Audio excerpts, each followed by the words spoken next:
Hello, నేను miss రావు.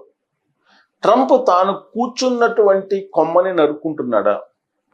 అమెరికాని ఇప్పటివరకు అగ్రరాజ్యంగా చూశారు ప్రపంచ దేశాలన్నీ కూడా.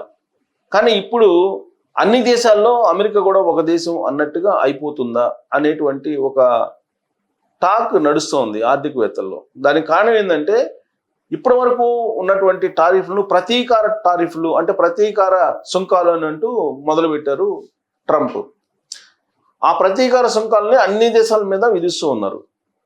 ప్రత్యేకించి చైనాతోటి వాణిజ్య యుద్ధాన్ని ప్రారంభించారు ట్రంప్. అలాగే కెనడా, మెక్సికో, దక్షిణ కొరియా, కొలంబో, భారతదేశం అన్ని దేశాల మీద ఆల్మోస్ట్ అన్ని దేశాల మీద ఇప్పుడు వాణిజ్య యుద్ధాన్ని, ట్రేడ్ వార్ని ట్రంప్ ప్రారంభించారు. మరి దాన్ని తట్టుకొని నిలబడాలంటే అన్ని దేశాలు కూడా సిద్ధంగా ఉండాలి కదా.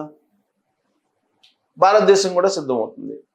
అందుకే హుటాహుటిన అమెరికా వెళ్ళారు పీయూష్ గోయల్.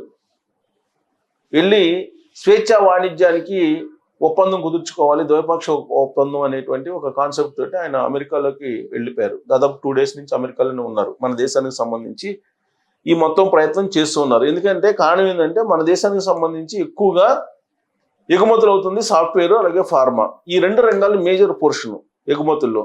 వీటి మీద కనుక దిగుమతి సుంకాలు కనుక విధిస్తే భారీగా నష్టపోవాల్సి వస్తుంది భారతదేశం. మిగిలినటువంటి వాటి మీద సుంకాలు వేసినా కానీ పెద్దగా వచ్చేటువంటి నష్టం లేదు. స్వేచ్ఛా వాణిజ్యం అంటే 0 సుంకాలు వేసేలాగా కుదుర్చుకోవాలి అనేటువంటి ఒక అభిప్రాయంతో ఇప్పుడు భారత ప్రభుత్వం ప్రయత్నం చేస్తుంది. బట్ ఇంకా వర్కౌట్ కాలేదు.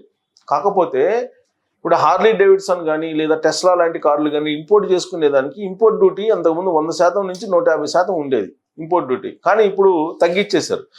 దాంతో ఖరీదైనటువంటి వస్తువులు, బ్రాండెడ్ వస్తువులకి సంబంధించినటువంటి రేట్లు తగ్గిపోయేటువంటి అవకాశం ఉంది. బట్ వాటిని కొనుగోలు చేసేవాళ్ళు ఎవరు? మొత్తం జనాభాలో 1% ఉండేటువంటి పీపుల్ మాత్రమే కొనుగోలు చేయగలరు.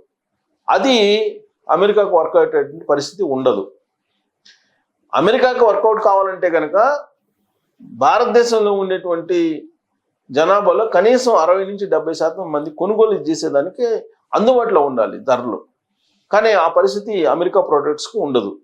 అయితే భారతదేశం నుంచి అమెరికాకి దిగుమతి అయ్యేటువంటి ఫార్మా లాంటివి జనరిక్ మెడిసిన్స్ ఉన్నాయి. ఈ జనరిక్ మెడిసిన్స్ అమెరికాలో ఎక్కువగా కొంటూ ఉంటారు వినియోగదారులు. అందుకే డిమాండ్ కూడా ఎక్కువ ఉంది, ఎగుమతులు కూడా ఎక్కువ అవుతూ ఉంటాయి. ఈ హార్లీ డేవిడ్సన్ అలాగే టెస్లా లాంటి కార్లకు వేసేటువంటి సుంకాలను చూపిస్తూ ఈ ఫార్మా ప్రొడక్ట్స్కి అంటే జనరిక్ మెడిసిన్స్కి కూడా విధిస్తే సుంకం 10% లేదంటే 20%, 25% విధిస్తే కనుక భారతదేశం ప్రపంచ విపణిలో నిలబడగలిగి ఉండాలి. మరి నిలబడుతుందా అని అంటే ఫార్మా రంగ నిపుణులు ఏం చెప్తున్నారు? ఖచ్చితంగా మనం నిలబడగలం. ఎందుకంటే ఒకవేళ ఇంపోర్ట్ డ్యూటీ వేసినప్పటికి కూడా అమెరికాలో ఈ జనరిక్ మెడిసిన్స్ రేటు పెరుగుతాయి. ఫలితంగా అమెరికా పౌరులు కొనుగోలు చేయలేనటువంటి పరిస్థితికి వెళ్తారు. కాబట్టి ఇది అమెరికా పౌరులకే భారం చేకూరుతుంది ట్రంప్ తీసుకున్న నిర్ణయం అనేది ఫార్మా రంగ నిపుణులు చెప్తున్నారు. అలాగే సాఫ్ట్వేర్, ఎక్కువగా సాఫ్ట్వేర్ ఎగుమతులు అమెరికాకు వెళ్తూ ఉంటాయి. ఎందుకంటే అమెరికాలో కంపెనీ పెట్టడం, అక్కడ ఉద్యోగాలు ఇవ్వడం, మెయింటెనెన్స్ ఇవన్నీ కూడా ఎక్కువ అవుతుంటాయి. అందుకే ఇండియాలో కంపెనీ పెట్టి ఇండియా నుంచి అక్కడికి సాఫ్ట్వేర్ ఉత్పత్తులను ఎగుమతి చేస్తూ ఉంటారు, సాఫ్ట్వేర్ని ఎగుమతి చేస్తూ ఉంటారు. సో ఇప్పుడు కనుక సాఫ్ట్వేర్ ఎగుమతులకు కనుక వాళ్ళు దిగుమతి సుంకాన్ని విధిస్తే ఈ సాఫ్ట్వేర్ ఎగుమతులు ఖరీదు పెరిగేటువంటి అవకాశం ఉంది. ఎవరికి? అక్కడుండే వాళ్ళకి పెరిగేటువంటి అవకాశం ఉంది. సో అప్పుడేం చేస్తారు? భారం అంతా వాళ్ళ మీద పడుతుంది భారం. అది ఆ ప్రజల మీదనే వసూలు చేయాల్సి వస్తుంది. సో కాబట్టి ఏ కోణం నుంచి చూసినా కానీ ట్రంప్ తీసుకున్నటువంటి నిర్ణయాలు అమెరికా పౌరులకే నష్టం చేకూర్చేలాగా కనిపిస్తూ ఉన్నాయి. ప్రస్తుతం అమెరికా ఉండేటువంటి సిచ్యువేషన్ ఏంటంటే ఆర్థిక సంక్షోభంలో ఉంది. ఆ విషయాన్ని ట్రంప్ తీసుకున్నటువంటి నిర్ణయాలను బట్టి మనం అర్థం చేసుకోవచ్చు. లాస్ట్కి FBI భవనాన్ని కూడా ఆయన వేలం వేయడానికి సిద్ధపడ్డారు. దాదాపు 443 ప్రభుత్వ భవనాలని వేలం వేసేయటానికి అమెరికా అధ్యక్షులు సిద్ధపడ్డారు. అంటే ఆ దేశం ఎంత ఆర్థిక సంక్షోభంలో ఉందో మనం అర్థం చేసుకోవచ్చు. ఇలాంటి పరిస్థితుల్లో రెసిప్రోకల్ డ్యూటీస్ అంటున్నాడు ఆయన, అంటే ప్రతీకార డ్యూటీస్ అని. ఇప్పుడు అమెరికా ప్రోడక్ట్కి ఎంత డ్యూటీ వేస్తున్నాయో ఆయా దేశాల నుంచి అమెరికాకు ఎగుమతి చేసేటువంటి ప్రొడక్ట్స్ కూడా అంతే డ్యూటీ వేస్తాను అని అంటున్నారు. ఎంత డ్యూటీ చేస్తే అంత కాస్ట్ ఆ దేశ ప్రజల మీద పడేటువంటి అవకాశం ఉంది. ఇప్పటికే ద్రవ్యోల్బణంతో అక్కడ నష్టపోతున్నారు అమెరికా పౌరులు. మూలిగా నెక్క మీద తాడికా పడ్డట్టు ఇప్పుడు గనక చైనా ఉత్పత్తులకి అలాగే భారతదేశానికి సంబంధించిన ఉత్పత్తులకి ఆయన కనుక డ్యూటీలు వేస్తే, అంటే సుంకాలు కనుక విధిస్తే, అక్కడ ఆ ప్రొడక్ట్స్కి సంబంధించి ధరలు పెరిగేటువంటి అవకాశం ఉంది. అప్పుడు వినియోగదారుడి మీద భారం పడుతుంది.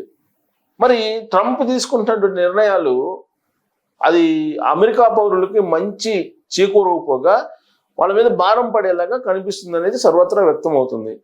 అందుకే భారతదేశంతో పాటు చైనా, కొలంబో, మెక్సికో, కెనడా ఇవన్నీ కూడా ఆయా దేశాలు ఏం చేయాలో అవి చేస్తూ ఉన్నాయి.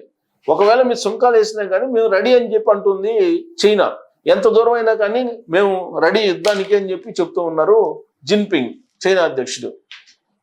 ఏ రూపంలో వచ్చినా కానీ మేము సిద్ధమైన, వాణిజ్య యుద్ధానికి వచ్చినా సరే, మామూలు యుద్ధానికి వచ్చినా సరే, ట్రేడ్ యుద్ధానికి వచ్చినా సరే, ఎక్కడ ఏ యుద్ధానికైనా మేము రెడీ అని చెప్పేసి చైనా సవాల్ చేస్తుంది అమెరికాకి.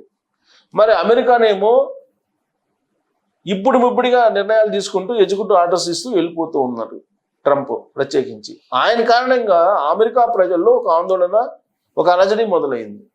ఇప్పటికే ద్రవ్యోల్బణం పెరిగినటువంటి రేట్లతోటి అక్కడ జీవనమే కష్టమైంది. సో ఇలాంటి పరిస్థితుల్లో దిగుమతి సుంకాలు కనుక వేస్తే నిత్యావసర వస్తువుల మీద లేదా ఉత్పత్తుల మీద అమెరికా పౌరుల మీద భారం పడే అవకాశం ఉంది. 70% ఉత్పత్తులు వివిధ దేశాల నుంచి ఎగుమతి చేసినవే వాడుతూ ఉన్నారు అమెరికాలో ఉండేటువంటి పౌరులు. మరి అలాంటప్పుడు మీకు అమెరికా ప్రజలు నష్టపోతారు తప్పితే ఎగుమతి చేసే వాళ్ళకు జరిగేటువంటి నష్టం తక్కువే. ఎందుకంటే ఎగుమతి చేసే వాళ్ళు ఇంపోర్ట్ డ్యూటీస్ కనుక విధిస్తే ఆ మేరకు రేటు కూడా పెంచుకుంటారు. సో కాబట్టి ఇది ఎటు తిరిగినా కానీ అమెరికాలకే నష్టం అనేటువంటిది ఒక వాదన ఆర్థిక నిపుణులు చెప్తున్నారు. అయితే ఇక్కడ వార్ ఎలా ఉంది అనేది తాజాగా బ్రీఫ్గా నేను మీకు చూపించేటువంటి ప్రయత్నం చేస్తాను. అంటే ఏ విధమైనటువంటి వార్ నడుస్తుంది ఈ ట్రేడ్ వార్ అనేది. ఇక్కడ మనం చాలా ఇవాళ పేజీలు అన్ని పేపర్లో వచ్చింది. ట్రంప్కి సెగ. ఎక్కడి నుంచి సెగ? కెనడా నుంచి, అలాగే చైనా నుంచి సుంకాల ఫైర్. ఇక్కడ చూస్తే కనుక మనం అమెరికా అధ్యక్షుడు డొనాల్డ్ ట్రంప్కు పలు దేశాల నుంచి భారీ సెగ తగులుతుంది. సుంకాల విధింపులో ఆయన అనుసరిస్తున్న వైఖరిపై పలు దేశాలు నిప్పులు చెరుగుతున్నాయి. కెనడాలోని అత్యధిక జనాభా ఉన్న ఒంటారియో ప్రావిన్స్ ప్రధాని డగ్ ఫోర్డ్ అమెరికాపై తీవ్ర ఆగ్రహం వ్యక్తం చేశారు. దిగుమతులపై 25% సుంకాలు విధించడం ద్వారా కెనడాను బలహీనపరిచేందుకు ట్రంప్ చేస్తున్న ప్రయత్నాలను తాము బలంగా నిలువరిస్తామని పేర్కొన్నారు. తమ వైపు నుంచి కూడా అంతే స్థాయిలో ప్రతిఘటన ఉంటుందని ఆయన స్పష్టం చేశారు. విద్యుత్ కోతలు విధిస్తామని తెలిపారు. అమెరికన్ల పట్ల విచారంగా ఉంది. ఒంటారియో నుంచి న్యూయార్క్, మిషిగన్, మిన్నసోటా ప్రాంతాల్లోని 1.5 మిలియన్ అంటే 15 లక్షల సుమారుగా 15 లక్షల ఇళ్లకు విద్యుత్ సరఫరా అవుతుంది. దీనికి కోతలు విధిస్తున్నాం. అమెరికా ప్రజలను హృదయపూర్వక క్షమాపణలు కోరుతున్నా అంటే 15 లక్షల కుటుంబాలు అంధకారంలోకి వెళ్ళిపోతున్నాయి ట్రంప్ తీసుకున్న నిర్ణయానికి కారణంగా. కెనడా విద్యుత్ కట్ చేస్తుంది. సో హృదయపూర్వక క్షమాపణలు కోరుతున్నా, ఇది మీ అధ్యక్షుడు సృష్టించిన సమస్యే అని వ్యాఖ్యానించారు. ఒంటారియోను వారు నాశనం చేయాలని భావిస్తే మేము కూడా చేయాల్సింది చేస్తాం. వారికి కూడా నొప్పి తెలియాలి. మనపై వారు కఠినంగా వ్యవహరిస్తే దానికి 2 మనం కఠినంగా వ్యవహరిస్తామని ఫోర్డ్ తేల్చి చెప్పారు.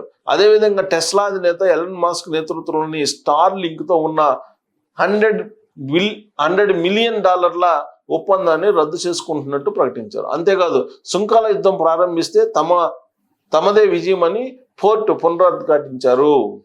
అయితే విద్యుత్ కోతల ప్రకటనపై కొంత సందిగ్ధం ఏర్పడింది. ఫోర్డ్ చెప్పినట్టు కేవలం ఒంటారియో నుంచి మాత్రమే అమెరికాకు కోతలు ఉంటాయా, లేక పూర్తిగా కెనడా నుంచి కూడా కోతలు ఉంటాయా అనే విషయం స్పష్టత రాలేదు. కాగా ట్రంప్ విధించిన సుంకాలపై కెనడా ప్రధాని జస్టిస్ ట్రూడో స్పందిస్తూ తాము కూడా అమెరికా ఉత్పత్తులపై 25% సుంకాలు విధిస్తామన్నారు. అయితే ఇది $20.7 బిలియన్ పరిమితం చేస్తామన్నారు. మరో 21 రోజుల తర్వాత కూడా ట్రంప్ తీరులో మార్పు రాకుంటే $125 బిలియన్ కెనడియన్ వాణిజ్యం పైన సుంకాలు పెంచుతామన్నారు. సో ఏ తరహా యుద్ధం కావాలన్నా రెడీ చైనా. అమెరికా ఏ తరహా యుద్ధం కావాలన్నా తాము సిద్ధమని తుది వరకు పోరాడతామని చైనా తేల్చి చెప్పేసింది. ఈ మేరకు అమెరికాలోని చైనా రాయబార కార్యాలయం ఓ ప్రకటన విడుదల చేసింది. మీరు యుద్ధమే కావాలంటే మేము సిద్ధం. అది సుంకాల యుద్ధమైనా, వాణిజ్య యుద్ధమైనా, ఏ తరహా యుద్ధమైనా మేము సిద్ధం, తుది వరకు పోరాడతాం అని ఉభయ సభల సంయుక్త సమావేశంలో అమెరికా అధ్యక్షుడు ట్రంప్ చేసిన వ్యాఖ్యలను ఉటంకిస్తూ చైనా దౌత్య కార్యాలయం స్పష్టం చేసింది. ఇది ట్రంప్ అమెరికా కాంగ్రెస్ అంటే మనకు పార్లమెంట్ లాంటిది అనమాట. అమెరికా కాంగ్రెస్ లో మాట్లాడుతూ ఆయన ఏమన్నారంటే సుంకాలు, ప్రతీకార సుంకాలు ఉంటాయని చెప్పేశారు. దాని మీద చైనా రియాక్ట్ అయింది, కెనడా రియాక్ట్ అయింది, మెక్సికో రియాక్ట్ అయింది. అయితే మొట్టమొదటిసారిగా సుంకాల విషయంలో ట్రంప్ మెక్సికో విషయంలో వెనక్కి తీసుకున్నాడు, ఒక స్టెప్ వెనక్కి వేశాడు. అంటే దూకుడు తగ్గినట్టు కనిపిస్తుంది. అందుకే బహుశా కెనడా ప్రధానమంత్రి ఏమంటున్నారంటే ఇంకొక 20 రోజులు చూస్తాం, 20 రోజుల తర్వాత కూడా ట్రంప్ వైఖరిలో మార్పు రాకపోతే మేమేంటో చూపిస్తామని చెప్పి అంటున్నారు. అంటే విద్యుత్తును కట్ చేస్తారు, అంధకారం అయిపోతుంది అమెరికా. మరి ట్రంప్ ఇప్పటికైనా ఆయన దూకుడు తగ్గించుకున్నారంటే ఒక అడుగు వెనక్కి వేసినట్టు కనిపిస్తుంది మెక్సికో విషయంలో. మరి మిగతా దేశాల విషయంలో కూడా వెనక్కి వేస్తాయా అని అంటే, ప్రత్యేకించి భారతదేశం విషయంలో స్వేచ్ఛా వాణిజ్య ఒప్పందం కనుక చేసుకుంటే ఆయన ఒక అడుగు వెనక్కి వేసినట్టే భావించాలి. దూకుడు అయితే తగ్గింది అని చెప్పి మనం చెప్పుకోవాలి. మరి ఇదే దూకుడు కొనసాగించేటువంటి పరిస్థితి ఉంటుందా? ఒకవేళ కొనసాగిస్తే అమెరికాలో ఉండేటువంటి పరిస్థితి ఏ విధంగా ఉండబోతుంది అనే దాని మీద మీరు కామెంట్ చేయొచ్చు. Thank you.